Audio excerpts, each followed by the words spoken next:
అదంతా నాకు ఒకటి బాధ అనిపిస్తుంది. తెలంగాణను దేశంలోనే ఒక ఆదర్శ రాష్ట్రంలో తీసుకొచ్చి రాత్రి మొదలు ప్రపంచంలోనే గుర్తించారు హైదరాబాద్.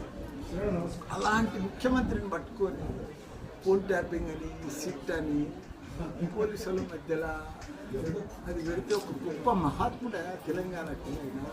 ఒక దేవుడు లాంటి మనిషిని పట్టుకొని మీరు సిట్ అని పిట్ అని ఆయన అరెస్ట్ చేస్తుంటే జైలుకు పంపిస్తామని అరాచకం చేస్తే ప్రజలలో అది కూడా ఒక పెద్ద వాళ్ళకి మైనస్ పాయింట్.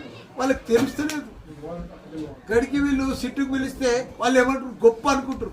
గవర్నమెంట్ మీ చేతులు ఉండొచ్చు, పోలీస్ అంతా మీ చేతులు ఉండొచ్చు, పిలుస్తుండొచ్చు, అన్యాయం. కానీ ప్రజలు గుర్తుపడుతున్నారు ఇది అన్యాయం. అంత గొప్ప మహాత్ముని తీసుకొని పోలీస్ స్టేషన్లలో ఆడ సిబిఐలా ఇన్వెస్టిగేట్ చేయడం చాలా ప్రజల్లో బాగా వ్యతిరేకత వచ్చింది.